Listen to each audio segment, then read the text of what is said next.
Hello and welcome to Business Today. I am Siddharth Zarabi and you're watching Easynomics. My guest on the show today is renowned economist and policymaker Dr. Arvind Panagariya, the chairman of the 16th Finance Commission.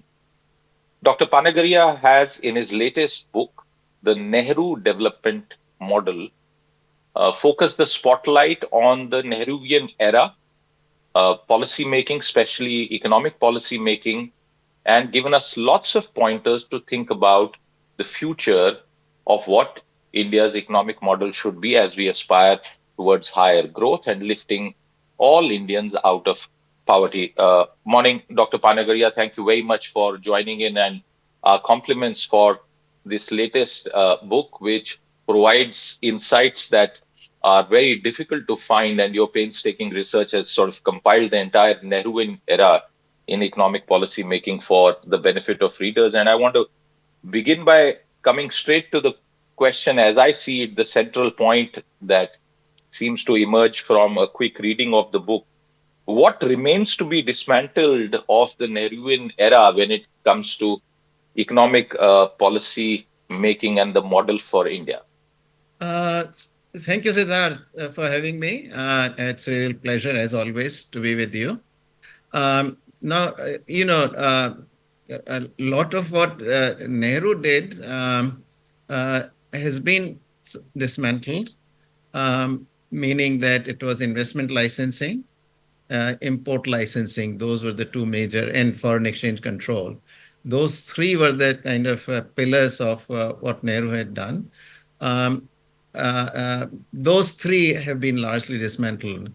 But on the factor markets, there were things done even during Nehru's own period, particularly the Industrial Disputes Act, um, which still needs to be replaced by the Code on Industrial Labor. That is an important reform still remaining. But when I use the term Nehru era, one has to also include, at least for the purpose of the specific question you have asked, what followed Nehru, because Nehru's era did not end with Nehru. Quite the contrary, the Nehru era was followed by yet more socialist, what I called hard socialism, under his daughter Indira Gandhi. And a number of things that were done under Indira Gandhi still remain to be done or remain to be undone. And these include, nationalization of banks that were done in 1969. Um, Coal mines were nationalized as well. Then oil industry was nationalized. Number of changes that got made during her era are still to be undone. And of course, the influence of Nehru era even has extended into the post-reform era, whereby during the UPA years, particularly UPA 2, 2009 to 2014, we saw a return of some of the Nehru-like measures, which included the very restrictive Land Acquisition Act, the Right to Education Act. Now, there's also the retrospective taxation, which has now been undone. But these are some of the measures still to be undone. Particularly, I think, in terms of the magnitude of the measure, uh, privatization of many private sector enterprises and at least some of the commercial banks is still a part of the ongoing reform agenda.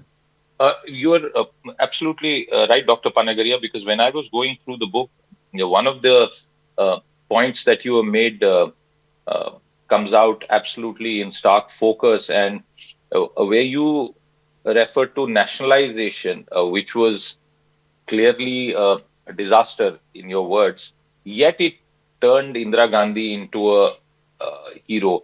What does it mean for disinvestment? Because you've not just been saying it now, but you have been one of the foremost proponents of the state getting out of uh, public sector and of doing business as much as it can.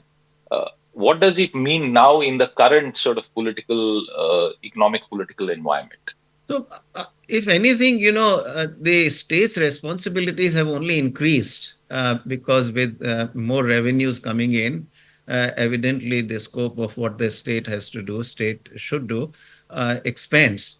Uh, Education and health are two prime examples where state is now, invested far more heavily than it was during the Nehru era or even during Indira Gandhi era. So these are areas clearly state has to be deeply involved in.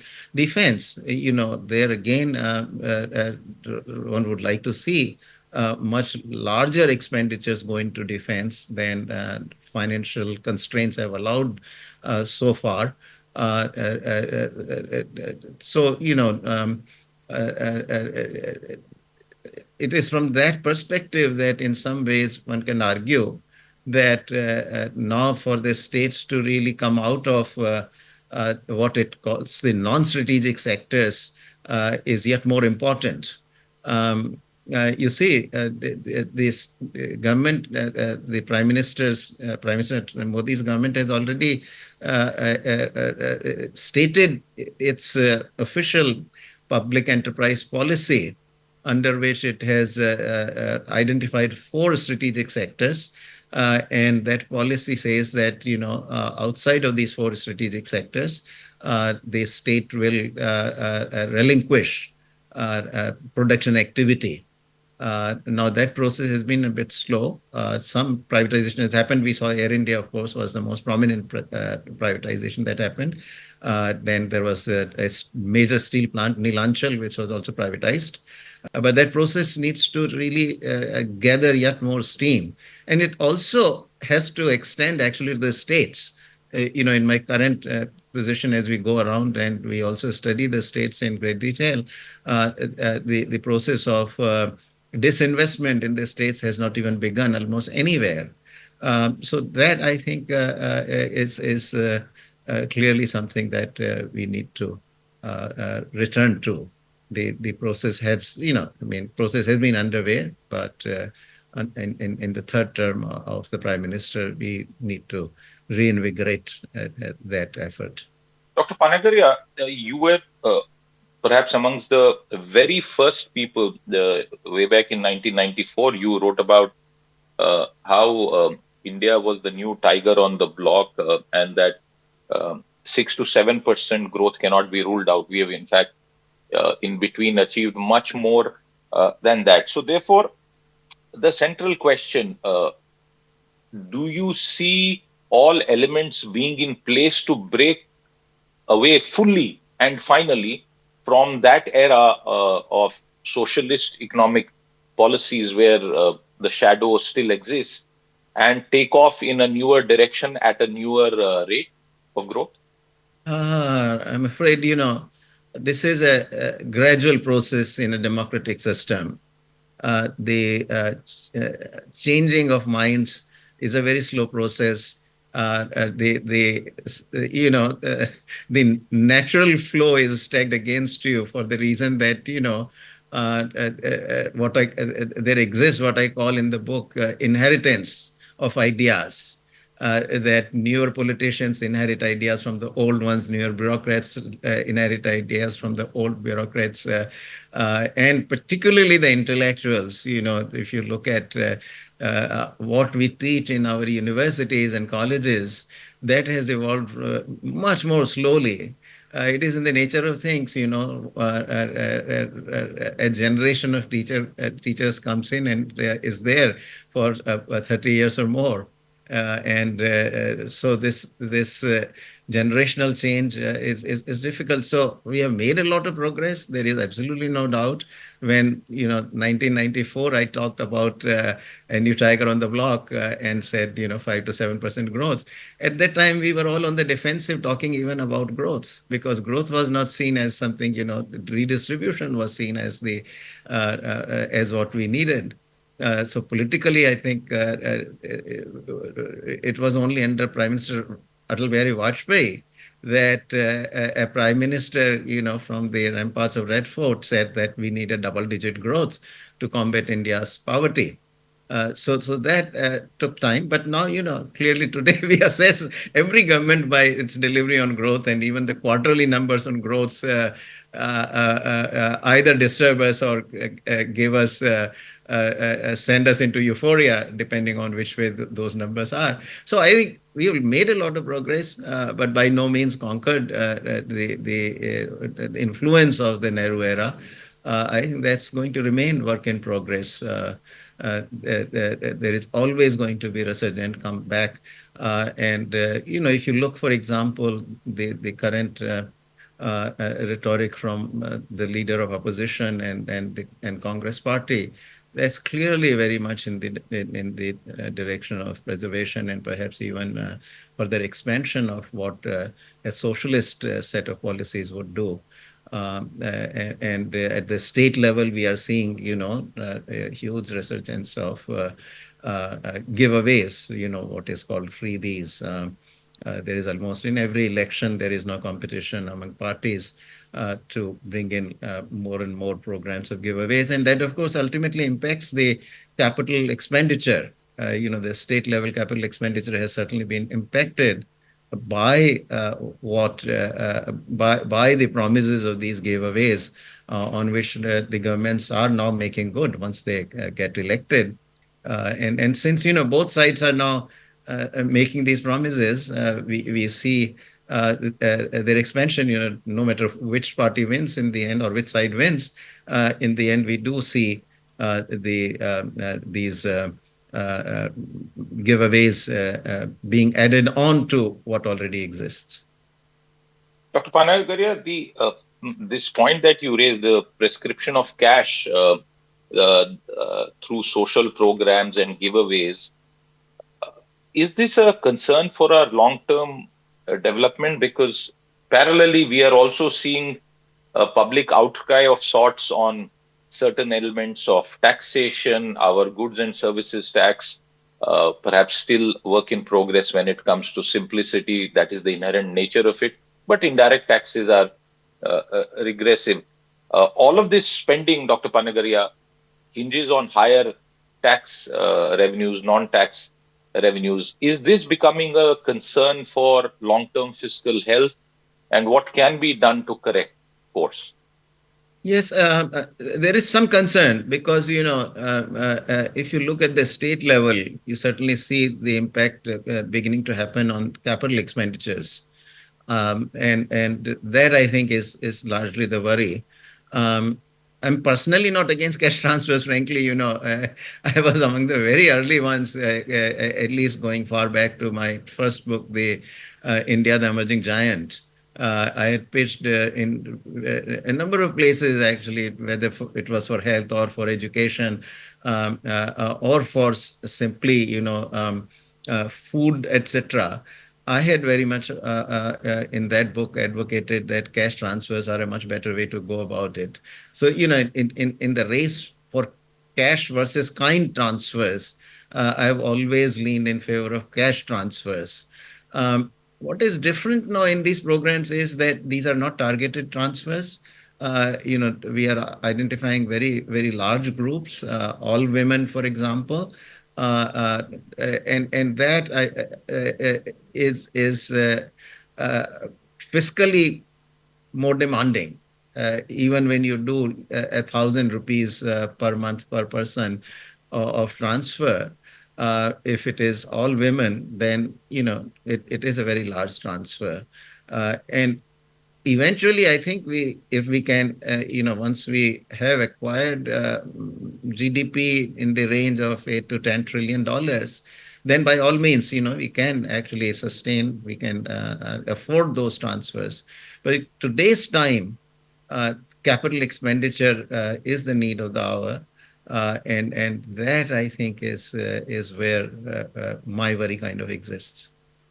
Since you touch upon that, and this is also a sort of reference in your book, the issue of slowing public capital expenditure and the need for much higher levels of private sector investment, which again we've seen has underperformed in the past, and the need to push our export growth because that is what will lead to advancement.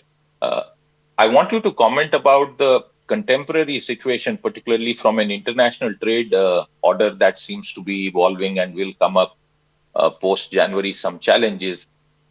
What does it mean for India's economy in the short to medium term, sir? Yeah. So I think what you asked has two questions, one related to private investment and the other related to exports. On private investment, I think we need a bit more clarity than there seems to exist in the policy space. Uh, if you look at the total fixed investment as a proportion of GDP, that really has steadily risen from what was about 28 or 29% immediately post COVID, or even 1920, it had fallen to roughly 29% or thereabouts. Today, it stands above 34%. This is the total investment. Now, certainly the central government's capital expenditure has been rising, but some of it is being neutralized by a corresponding small, not as large, but some decline actually in the state level capital expenditures. So the bulk of this increase from 29, let us say, to 34 plus is coming from private sources. What happens is that in the media, it is only the negative news that seems to find traction. So in any areas where investment may be declining is what gets highlighted. But at the end of the day, you cannot get away from looking at the total expenditures, total investment, and that certainly as a proportion of the GDP has steadily risen. So that is a correction, I think, that needs to happen in the media debates. This assertion of private investment not or private investment being sluggish needs correction. On trade side, yes, I think there is clearly a looming challenge because President Trump is going to return on 20th January. And he has certainly said that he's going to demand reciprocity in trade policy. And he has explicitly singled out two or three of these countries, Canada, Mexico, and China. In that singling out, we have been spared so far, but he has also mentioned India, though, that in the context of reciprocity, a few times he's mentioned India as well. So that is going to be a challenge. I'm not sure, in what way we would handle this. Personally, I think, to minimize the disruption in trade flows in both directions, we ought to negotiate and see where we can give concessions and where we can get concessions from the United States. That would be a lot better approach than letting the United States raise its tariffs on our goods and then us reacting by raising tariffs on what we import from the United States. This is the sort of thing that had happened last time when the steel tariffs were imposed. We had identified some of the agricultural imports from the United States and imposed tariffs of our own on them. Eventually, both unwound. The U.S. also rolled back what those steel and aluminum tariffs, and we rolled back ours. But that is disruptive on both sides. So to the extent feasible, I really think that the U.S.-India trade relationship is also extremely important for India, both in the short and long run, and for the United States certainly in the long run, if not so much in the short run. In the long run, US wants to get away from China. India wants to get away from China. Now, if both countries want to get away from China, they have no choice but to be closer to each other unless they are both, going to turn inward and effectively not want to trade with anybody. That is not a good prospect for either country. So I really think that I hope that both on the US side and on the Indian side, cooler minds prevail, and we just negotiate tariffs down on both sides. That's very sound advice, and you are absolutely right in stating that a reactive approach may not be the best approach in the future.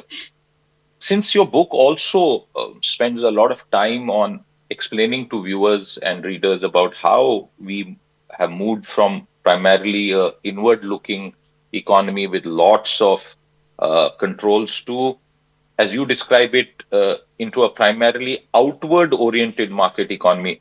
uh, I just want to ask you, has that process been completed? Uh, and To move to that ideal sort of market economy situation, how much more time and effort is required, Dr. Panagariya? Yeah. Look, the reforms is an ongoing process, as we have seen. We often focus on the 1991 episode and celebrate that as the big kind of big bang reform. But the fact of the matter is that in the overall scheme of things, it was hardly a big bang reform. we we were already moving in that direction of ending investment licensing and import licensing. And so what we did in 91 was to end the investment licensing. But even then, it was not complete end, because the small scale industries reservation had still not been touched at all. And so 850 or so, approximately 850 products, most all labor intensive products, had remained off limits to larger enterprises. They were only reserved for the small enterprises. So it was not, and that process of liberalizing the small scale industries reservation itself took us another close to 15 years. It was by 2005 that most of the products were removed and open to large scale manufacturing. Though even then, about 20 odd products were finally eliminated, and therefore the list of SSI reservation was eliminated in 2015 by the Modi government. So I mentioned this history to indicate that process of liberalization in a democratic system is inevitably slower. It involves a lot of consensus building, so it's still work in progress. As we talked earlier about, for example, privatization of public sector enterprises, hopefully even privatization of some of the banks, that remains work in progress, and so we have some distance to go. Yeah, trade liberalization also eventually, I think we'll need to return to that. Our share in the world exports still remains, in merchandise exports, it's less than 2%. Services, it's closer to 4%. But, even in merchandise, we have to get to at least 4% in the next 8 to 10 years, if not sooner. Um, because compare that to China, which has about 13-14% share in merchandise exports, and it is the merchandise exports market, by the way, which is incredibly large. There's 25 trillion versus Mm. services, which is about 7 trillion. So that is also part of the work in progress. We also have to come to our education sector. Reforms required in education sector as well, particularly higher education. We still are operating under a rather archaic 1956 University Grants Commission Act that needs to be replaced by a newer one, as we have done in medical education, by the way. There we used to have the Indian Medical Council Act of 1956, which we replaced by National Medical Commission Act of I think this was 2019 or so. But a similar reform is also required in higher education in general. So they will still remain, that's the nature of reform process, that you cannot do it in one go and then sit back and relax for the coming decades. It is and even as we build up, for example, regulatory systems, which we have been doing Some of it ends up being trial and error. So, you have to go back and fix some of the things if you did not get it right the first time. We have tried to do that with Insolvency Bankruptcy Act and some of the other laws as well. So, again, we'll also need to do something eventually about the Land Acquisition Act, which has made building up infrastructure incredibly costly, because the acquisition itself, land acquisition itself, or even the linear projects like road projects is very costly. And if public um, projects become so costly, naturally it will impact how much construction you can do of the public projects, because if acquisition is twice as costly as it should be, you're going to build only half of the roads that you could otherwise with the same set of resources. Dr. Panagariya, as we wind down the conversation, a couple of points to address. Of course, there are many more, but within the time that we have, is there merit in the criticism that wealth is being concentrated in the private sector, in a private sector elite of sorts nowadays? Um, if the critics will provide a roadmap that how this can be done better without impacting adversely growth process, and therefore also our ability to do the redistribution, because remember, you got to have wealth in order to redistribute it, then I am all for it. But the critics never offer an alternative roadmap. And if my choice then is to actually, have a more greater equality, but leveling down the rich to achieve that equality, then I am not so sure that that's a good idea. Uh, what is often forgotten, Siddharth, in this is that, and particularly this is, in the context of the targeting of the billionaires by the critics. What they forget is that ultimately, look, there may be some ostentatious consumption. You can refer to perhaps that very large wedding that one of the industrial houses did. But by and large, the wealth of the billionaires is not ending up in ostentatious consumption, but instead is invested. And these are smart entrepreneurs who hopefully would invest their wealth in a very highly productive manner. Think of the alternative. Suppose we were to tax away a lot of this wealth, and this wealth comes back into the hands of the government. Uh, what will happen? Very likely, a large part of it will go into the current expenditures. Will not, what was investment will turn into current expenditure, and even what gets invested will probably not be get will probably not get invested in projects which will yield very high rate of return. If I go by the comparison of the rates of returns that the public sector enterprises bring versus the rates of returns that the private sector enterprises produce, a big difference there. So one has to worry about, this is not an endorsement of inequality, but it is simply asking a question: is there a better road? Can we actually, continue to have very equitable redistribution and continue to grow at 7% plus, which is our ambition? And I really don't see that there is a pathway to it. Because you have to understand the process of wealth creation. When wealth creation happens, it does lead to some accumulation of wealth, because those who create wealth, even if they're creating massive amount of wealth, then even if they keep 5% of it or 4% of it for themselves, it very quickly produces billionaires. I mean, it's the nature of things. Likewise, growth also tends to concentrate in certain areas, regionally, geographically. So you will also see regional inequality rise. I mean, forget the billionaire type of inequality, but also regional, urban versus rural, because growth by nature will concentrate in urban areas, and if it does not, then even if it starts in the rural areas, eventually those areas will become urban. So when we look at that urban-rural divide, that will also be seen. I mean, a good example is Shenzhen, which 1980 used to be just a bunch of fishing villages. Today, it is one of the most vibrant, most urbanized spot on the face of the earth.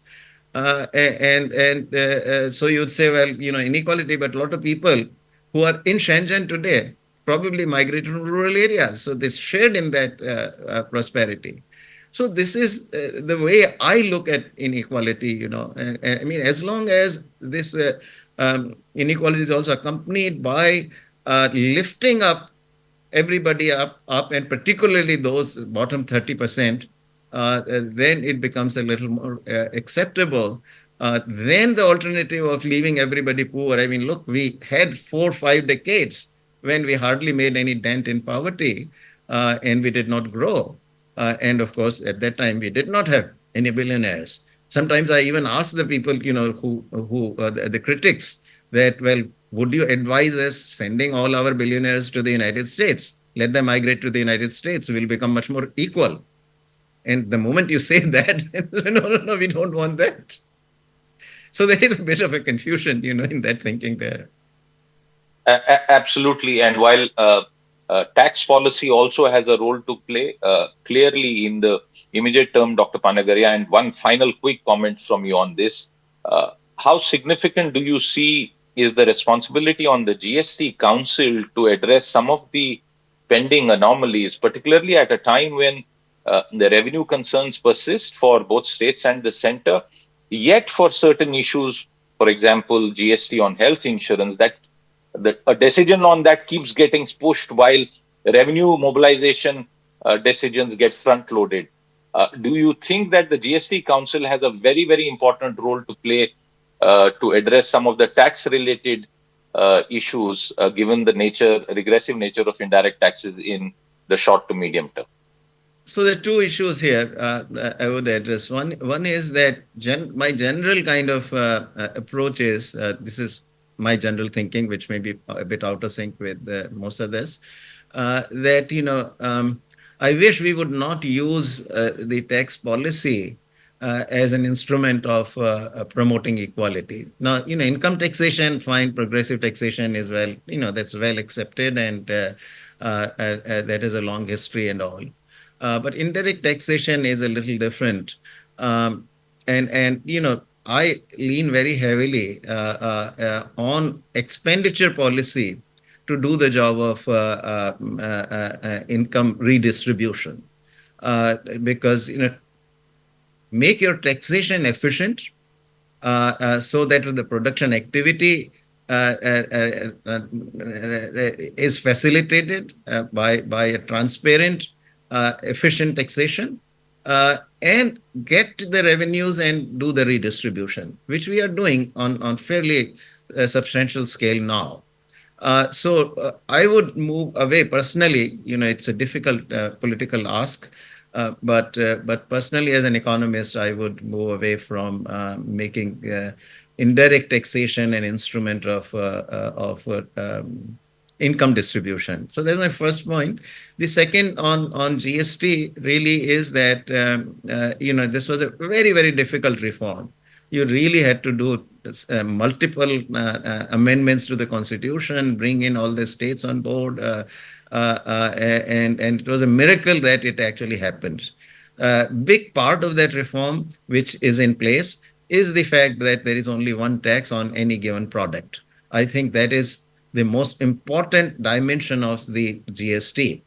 Now, what more remains to be done? According to me, I would say that we going forward, we do need to build up some consensus towards bringing the number of tax rates down. Many economists would argue that a single rate GST would be the most desirable. I think politically that is a challenge, but we should certainly, strive towards two non-zero tax rates. That not only is efficient, but also politically, it solves a lot of the problems. Actually, if we have one, it solves the political problems. It solved even more. because then you are not having this problem of, which product goes into which particular tax band. I mean, I long back wrote an article in one of the leading journals about uniform tariffs, that, rather than have these variegated tariffs, just have a single tariff rate. And politically, what that means is that, lobbying completely disappears. Because there's no point in lobbying for a higher or lower tariff, because everybody is going to get the same tariff once that commitment is made. It is also generally more efficient than what we end up with, all sorts of different kinds of tariffs, and all based on who lobbies for what kind of rate. The similar argument does apply to GST also, that if you would commit to one or at most two rates, then a lot of the both criticisms as well as lobbying that goes on for a higher or lower tax rate uh, can be more or less eliminated. So that is something the GST Council, therefore, will have to deal with over time. But as I said, this was a very difficult reform, and things are happening in stages, right? Because in the first stage, we lost a lot of revenue and all. So the whole system had to be properly designed, and a lot of the uh, uh, uh, uh, uh, holes in the system that existed had to be filled, and all that has been done. And now revenue wise, GST is actually yielding solid amount of revenue growth. The buoyancy is good also. So I think the next steps hopefully will come in a logical sequencing, that we will get fewer tax rates. Absolutely. And since we started this conversation on the Nehruvian economic policy making era followed by Indira Gandhi's eras, we must also remind our viewers about the very high tax rates that prevailed then. And from then to now, or especially over the past 3 decades, the general consensus towards reforming our tax system has proceeded along. Hopefully, there will be some moves on the direct tax front as well, Dr. Panagariya, and we can all be optimistic that over time, our tax architecture will also reflect the needs of growing and aspirational India. Once again, thank you very much for your time with us today to not only talk about the book, but also address some forward looking questions since we are having this conversation on the cusp of a new year. Wishing you all the very best, and thanks again for your time. With that, it's a wrap on this conversation. Viewers, we'll be back with more. Until then,